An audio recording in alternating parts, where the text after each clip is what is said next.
SwissWatchExpo.com. We want to teach you how to set your Planet Ocean. Now this one's different. I've previewed the other watch, the LiquidMetal, which is made out of titanium. It's a blue dial, blue bezel. It's got the ceramic bezel. This is the non-ceramic bezel in orange. And this watch sets differently in the Planet Ocean series. Even though they're both coaxials, they set completely differently.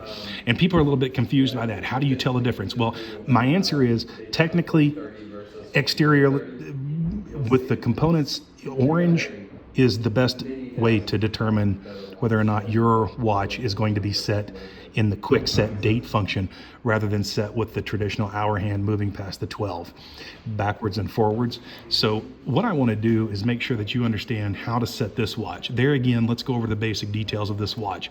This is the helium escape valve. This should remain closed at all times. This keeps the water out. This is only used for deep sea divers that use decompression chambers.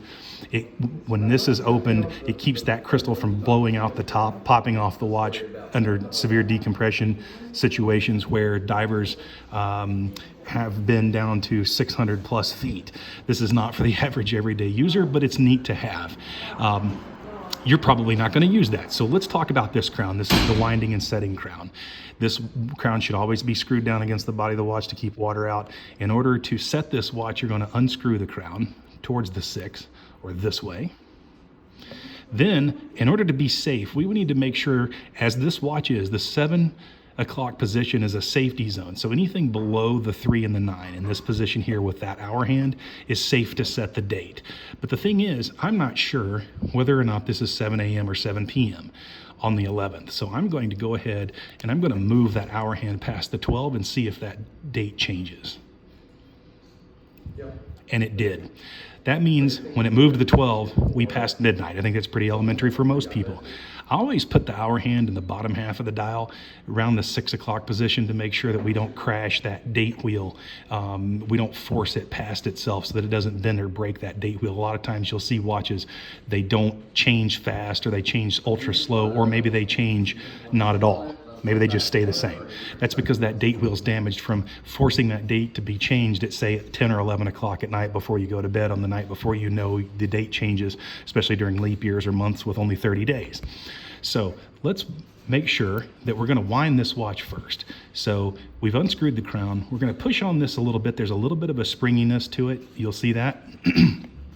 You'll wind this watch. I always run my finger this way because that makes sure that the crown continues to keep moving quickly and effectively. That will make sure that that crown also turns one good full turn. But I do this about 50 times to make sure that this watch is fully wound. Now, once it is, I go ahead and set the time to the 6 o'clock position. We've already done that. I'm going to pull it out one click. Okay? And in that position, you can change the date. Now I'm turning the crown towards the 6, changing the date. We'll set it on whatever date we desire, pull it out one more click, and then we can set the time. I want to set it to 9 o'clock, push that crown all the way back in, and with one complete motion, in, turn it towards the 12. Keep pressure on, turn it towards the 12. Turn it until it locks down. That's good and watertight. You can wear this watch anywhere. That's how you set the date and the time on the Omega Planet Ocean. This also applies to the Seamaster as well. Find it at SwissWatchExpo.com.